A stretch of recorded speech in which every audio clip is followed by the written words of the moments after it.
Welcome. This is Impact 2022, our continuing conversation where we talk about all types of topics from current events, from race, religion, from uh, criminal justice reform, from rights of all of those who are out here in the world. And as we always do, this is our continuing conversation. And we have a conversation back and forth. And so, what we do is that we encourage you in this conversation to type your questions and your comments into the comments section, whether you're on YouTube, Facebook, or wherever. Just type your comments into the comments section so that we can have a dialogue and continue on. What we aim to do here is to make sure that we talk through some of the important issues. And so, your opinions and your comments are very much valued. And so, as we go on our journey, again, please feel free to participate in this ongoing and continuing conversation. If you were here last week, what we talked about last week were sports, kids, roles and responsibilities of parents when it comes to kids and sports and the obsession in our society of sports. Yeah, it's ironic. As soon as you talk about these topics, they always pop up for me in the daily basis or in life. You hear people communicating and talking about the things that we talk about here. And so, yes, last week we talked about sports, but now we've gone into a new month. It is now November. If you were depending on where you are, it is November 1st. And as of right now, that means we have a week and basically a week until and some change until election day. And election day is coming up quick and fast. And one of the things that we want to focus on, and we'll do it this week and actually on the election day, which is next week, is talking about voting and talking about our responsibilities and not only our responsibilities, but our responsibilities and our focus when it comes to what we're doing with voting. We always talk about voting and we always talk about that you should vote. It is your responsibility to vote. It's your responsibility to get out there and make sure that your voice is heard. If you don't speak or you don't talk, then there's no one who's able to listen to you. So if you're not talking, no one can listen to you and hear what your opinions are. And the way that politicians, the way that the government, the way that things are set up is that they listen through your votes, through the votes that you cast, through the people who you elect. And so if you're not electing people, if you're not casting votes, then you're really not talking. And as much as people want to sit back and say, well, I protested and I said this and I did this, there is only one way that they generally listen to your voice, and that is through the election process. And there are many people who don't have that voice. You look at people who have committed felonies, people who, have lost their rights to vote, and who have been trying, especially here in Virginia, where we're at, to get their rights restored, restoration of rights. And there's been legislation to push it through. But there's plenty of people who don't have the ability to vote, and they have no voice. And so those of us who do, it is important, I think, that we not only talk for ourselves, but we also talk for the voices. But that's generally what we say. Go out here and vote. But over the next 2 weeks, the conversation is how and why do you vote? And more so the why is because it's your voice. And how, the physical how is to go to the polling place. But the how and the why that we're talking about is why are you voting in the sense of what are the criteria that you're looking for? Why should I vote for this person versus this person? Why should I vote for this particular priority versus this priority? How do I, kind of think through that process in light of what we're talking about here, in light of social justice, in light of who you may be as a human being, your morality, your faith, in that sense of how and why. And how do you think through the process? How do you organize your thoughts to know what's going on? How do you make sure that you pay just enough attention? Because if you're not a political pundit, a political science, a politician type junkie, you're not going to really be up on a lot of this stuff. But how do you think through the process and prioritize what you're looking for?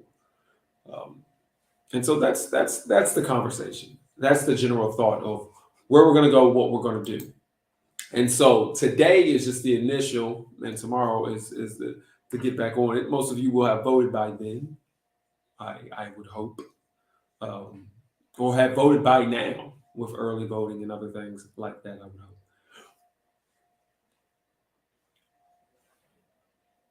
What happens is that people come around sometimes and they say, why are you voting? And you have pollsters who come around. They may come to your house and ask you why you're voting. Or you may have people just, you're not really supposed to talk about religion and politics. And so those are the things they say don't talk about amongst friends or coworkers. But every now and then somebody's bold enough and brave enough to come up to you and say, hey,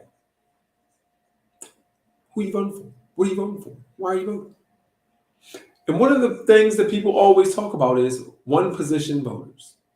And a one position voter, based on how they say it, is that person that picks one particular position above all else, and that's what they vote.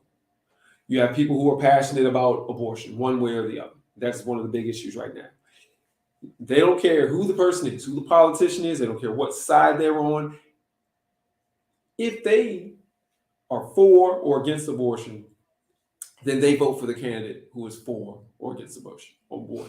That's their one position. If they are for anti-taxes, you don't want any taxes. I don't care what it's for. It could be a tax to raise, computers for all the kids in school. If you're anti-tax, that's your one position. And no matter what else is on the ballot, no matter what else the person has done, if they are raising taxes, you're not for them. If they are cutting taxes or just keeping taxes the same, then you can deal with them. That is a one position vote. Ironically for me, I sit back and I think, well, we're so complex in this world. It's not going to be a whole bunch of one position voters, but ironically it is. What they say is that majority of people are one position voters, and that's the way they look at people. And so, right now, the Democratic Party is pushing, and they're saying, hey, if you want rights for reproductive rights, if you want rights for women, if you want to keep those and enjoy those rights, you have to vote for us. No matter what else is going on, this is the one position we're pushing. You have to vote for us. And, on the other side, there's I really don't know the equivalent on that side, other than if you believe that the election was stolen, then you got to vote for us. And so that's the Republicans are saying. If you believe that the election was stolen, then vote for us. If you weren't happy with the results of 2020 and you think that they were fake, vote for us. And so those are one positions, and those are actually one positions that are being pushed right now. I dare say that makes zero sense. You can have your one position that you hold high in regard, but I think that is the totality of who we are. And it's important that we know that we be more than one position, because that one position can get you in trouble. If anybody has been here before and has listened to me before, I am strongly against the notion of being a one position person when it comes to abortion, especially if you are blaming your anti-abortion stance on the Bible or on your faith. Because what that has done over the years is that it has been a easy manipulating tool for people who are gullible enough to be pulled in. And so we say, well, we're anti-abortion, so now don't worry about anything else. If somebody's a liar or a thief or a trickster or whatever, if somebody's disrespectful, if somebody it's just, they could be the worst person in the world. But as long as they're on the same page with you on abortion, you better ride with them. And I think that people have used that particular issue to manipulate folk over the years. And you got people doing things that they never thought they would do, all because they are so wrapped up in being anti-abortion. And so you went from being someone who cares about life and cares about other human lives to being so caught up in anti-abortion that you'll go and you will berate and be mean to the people who, the healthcare workers, or you even go so far as to physically assault healthcare workers, or some of these clinics have been bombed. I truly think that that's a slippery slope of a lot of people who thought that they were decent folk who got pulled away because they had one position.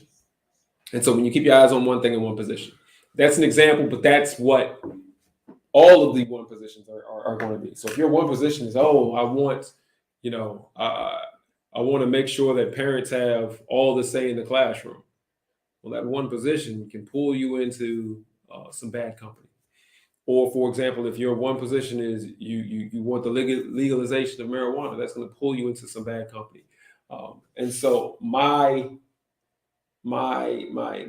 strong encouraging for everyone out here is to have more than one position. Understand what different things that you want, and then prioritize what's the most important. But you're not going to get everything, and no one is going to be perfect, but they should line up with you on more than one thing. When it comes to voting, truly it is the ends justifies the means. And that is the way that it is when it comes to voting. That's the way the politicians and the voters do. Whatever they have to do, whatever person they have to put in there, the ends will justify the means. I dare say that that's just not the way to roll, and that's just not the way to be. Especially if you're looking from a moralistic standpoint, a Christian standpoint of how you're going to roll. The ends do not justify the means.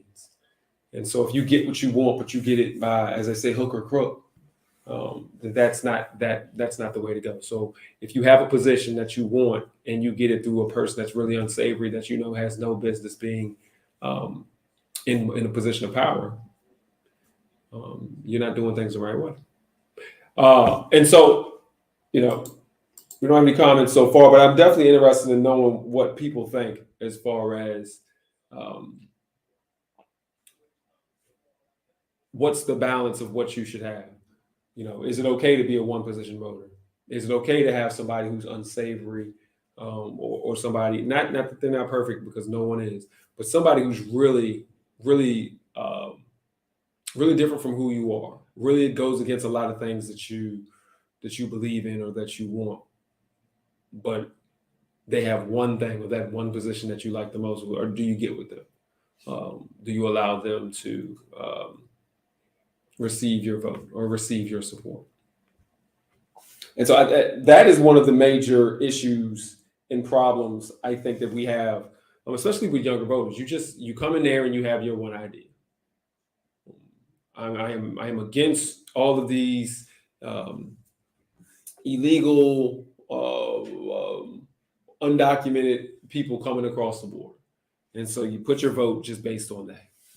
Or you want LGBTQ rights to be unchecked, and you just want you want girls and guys to play sports, or you have a position against girls and guys playing sports, whatever it may be on that front, and you just vote on that. There's too many issues, I think, to vote on one, and the balance of it is where is the person going to be, not only on that one issue, but where are they going to be, pretty much, because they're going to vote on multiple issues. And so the question is, where are they as a person of where they're going to vote? Are they going to be someone who you can trust that when things go down and new issues pop up, that they're going to look at it with an honest and open eye? Are they intellectually able to think through a process? Or are they someone who is just going to mindlessly vote because of what the party said, or because of what the person who has the biggest checkbook says? Those are things that you have to decide. If you're okay and you want, you're a party person and you say, hey, whatever the person in the party is, we're going to go that way, then that's the way we go. All right. And I know that it's more, academic in the sense of, that was, hey, this is how you vote. This is so big civics lesson. But for us here, at Impact 2022, our focus has been for a while on criminal justice and criminal reform, and our focus has been for a while on equal rights and equal equal treatment by law enforcement, by government, by everyone there. And I dare say to make sure that you consider and remember that. Remember everything that has happened. You take all of that into the booth with you. You take all of that into your evaluation. Remember what's happened in 2020, 2021, 2022. Remember the lives that have been affected when it comes to social justice, when it comes to criminal justice, when it comes to police violence. Remember all of the lives who have been affected, the people who have lost their lives, the families, everyone who has been altered, the people who have just seen some things that they never saw before. You have to remember that when you go into the booth. And remember what people said when these events arose and what they've done subsequently afterwards.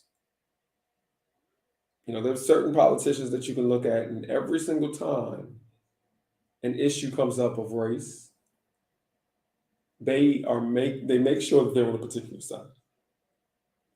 Not that they look at each individual circumstance, they just automatically, you know exactly what they're going to say, you know exactly where they're going to be. And if it's that type of person that happens to be in your area, make sure that if they're gonna be that way and they're not gonna look at situations, then they automatically have an answer. That automatic answer is not something that is against civil rights, that is against the rights of people, of all people. Let's go to a comment we have here. Christianity cannot and should not be legislated. It must be lived. As Christians, we are called to be a witness. Maybe as Christians, we need to vote for persons and issues that will not negatively impact the Christian church. And that's a sticky one with the idea. You hear people talk about the separation of church and state, and then you hear people say, well, you know, this, you know, we're gonna operate this through Christianity. You have different thoughts and different people. What I do say, and I've always thought, and I always will sit back and say, is at the end of the day, if you're going to be a politician, your job is to treat everyone with respect. And those are people who are Christians. Those are people who are of the Islamic faith. Those are people who are Jewish, of the Jewish faith. Those are people who are non-faith. Those are people who, whatever faith they may, Hindu, Buddhism, whatever they want to do. Your job is to legislate overall. And so those people who want to legislate Christianity, I don't think that would be fair or proper. We're not that kind of country. However, I am going to vote for somebody who I believe either embodies the Christian faith and Christian values, or their values closely line up with Christian values. Then you don't have to be a Christian to line up with Christian values. For example, if you are of a different faith, but you believe in treating everyone with respect, you believe in loving everybody, that's close and almost the same as loving thy neighbor. You know, if you believe in the truth and not going out here and lying, you're on board with, you know, not bearing false witness. And so, you know, I honestly believe, and I think that this comment is right on it. As Christians, we are called to be a witness, and that we vote for persons and issues that will not negatively impact the Christian church. I think that's so true. So we have to have people who are not just way off basis morally with what we believe in. But I also come back and I'll say this one as well. This whole thing of the church being under attack, some people really are on board with that, and I'm gonna say personally, I'm not. I don't see that as a thing. So I don't prescribe that the church is being under attack by society and culture. You know, it's an attack on Christmas and things like that. I do see that there are some significant. They want to erase a lot of things out of the public view. So, for example, instead of Christmas, they do say Happy Holidays. I do see that and I do understand that, but I don't believe that there's this big attack. And so if I'm going in here to vote and somebody's like, yeah, I'm going to defend the church because there's an attack on the church, I'm not getting on board with that. I think that's, I think more of that is a ploy. I think as a church, our biggest hurdle and our problem is not the government and not how society is trying to legislate laws, but it's us infighting with one another of those who are misrepresenting the church. We can do everything we need to do. We don't need laws, honestly, to sit back and support us. We don't need a law that says you can or cannot pray in school. We can do what we're called to do if we do what we're called to do, and so I think our voting sometimes, sometimes we get tricked. And I'll say this also, and I don't know if anybody agrees with this or not. The people who scream the most and the loudest, the people who wear Christianity on their sleeves, seems like they don't have any sleeves. Like they're wearing short sleeve shirts. Like if you're barking the loudest, it seems like those are the people who are the least Christian. We'll go to, we're just going to go to Atlanta, not Atlanta, but go down to Georgia. And they have a race there between Herschel Walker and Reverend Warnock. Now, you got Reverend Warnock, who's not running out there talking about Christian. But then you have Herschel Walker, who keeps saying, well, I'm out here for Christian values, and I'm out here representing the Christian faith. He keeps saying it and saying it and saying it as if he's trying to convince himself and convince you that that's where he's at. And so he's barking the loudest, but when you look at what he's done and you look at how he acts and you look at what he says and you look at his record, it's extremely sketchy on those Christian values. I don't know what type of Christian values like he's operating on. And that's the thing. If you're sitting here barking the most about it, oftentimes it's a false thing. So I'm wary of those people. I look at, I'm not going to just sit here and name names of politicians because this is not political discourse here. But you got a lot of folk, Christian nationalists and all these other little things. They're talking Christianity. They're barking, but there's nothing there because they're barking too loud. Think about it this way. If you're a basketball player, think about whatever basketball player you want to think about that plays basketball right now. Professional basketball, NBA or WNBA. They don't walk around saying, hey, I'm a basketball player. Hey, I'm a professional basketball player. Hey, I play basketball. They don't have to do that. If somebody asks them and say, hey, what do you do for them? They'll say, I play, in NBA or the WNBA or whatever. They say, I play basketball for them. But they don't walk around just yelling, hey, I play basketball.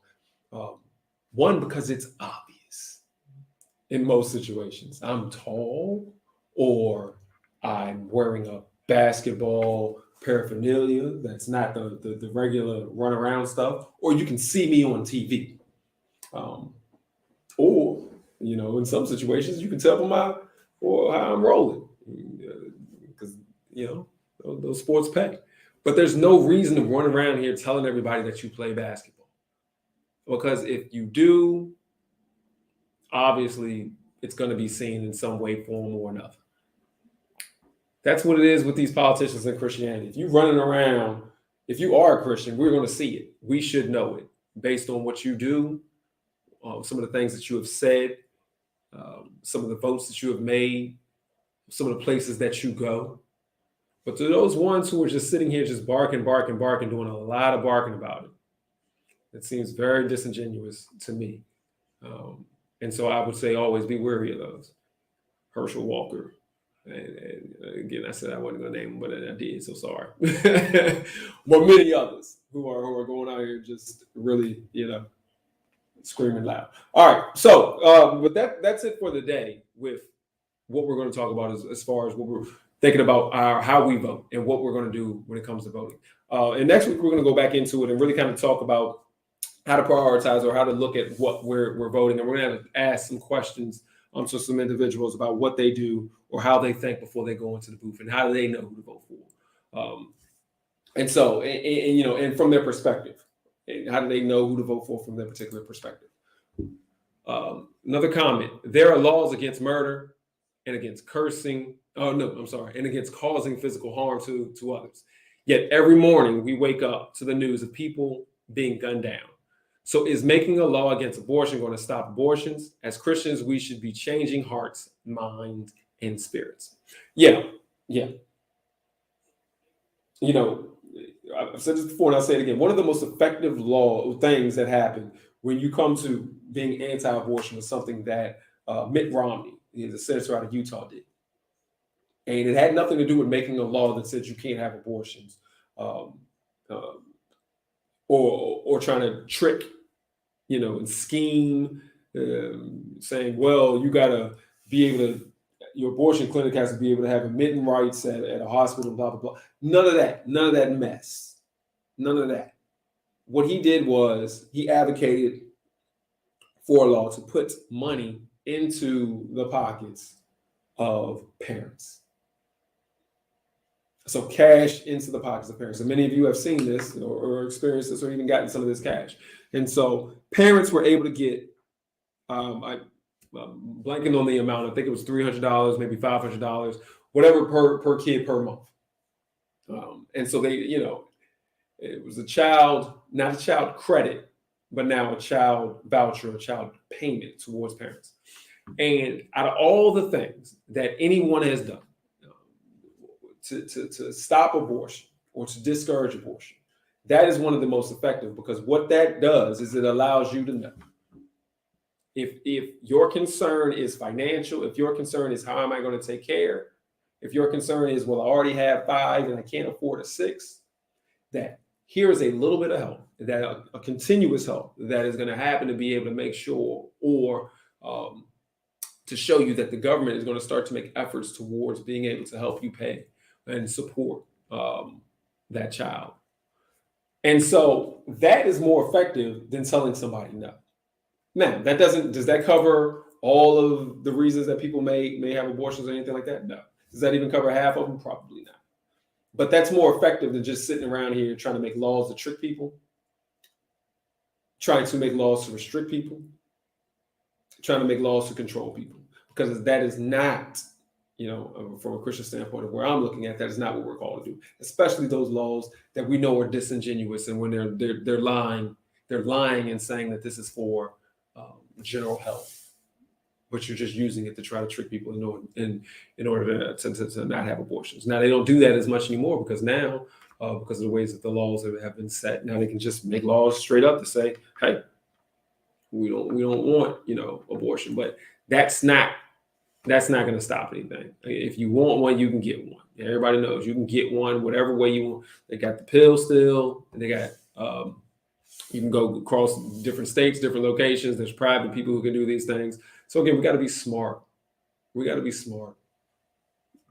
If that's your one thing that you want to do, as the comment said, if that's, as Christians, you changing hearts and changing minds. So you're giving people reasons not to do those things. You encourage people to do the things that you believe, or encourage them to understand why you believe it is this way and that way. You don't try to force people to do stuff. So that was a great comment, I feel like, and that's a great lesson to us all. We need to be changing hearts and minds, not making laws. All right. Well, that was good. I appreciate the comments. I appreciate the discussion. I hope as you get ready to go to the election booth, everybody please vote on Tuesday. It's coming up Tuesday. Everybody vote. Make sure that you vote. Make sure that your voice is heard, regardless of who you vote for. Just make sure that your voice is heard. And for those of you who may be parents or grandparents, make sure that your voice is heard and that you are an example to those who are coming after you. That is important. We've lost our way a little bit on that. Our parents and grandparents who when they got their chance and their rights to vote, they made sure that they voted. It was important to them, and we need to make sure that we understand and pass on how important it is to the next generation, not through words, but through example with our words. Wear your sticker proudly and let these young people know you got to vote. And if you're not going to vote, then don't talk about nothing when it comes to this government and these things. And a great comment here, especially those whom have their rights restored. Yes. Especially those who have their rights restored. Please vote, because for so long your voice hasn't been heard, and I believe it's not fair. I don't care what crime you did, you still have a voice.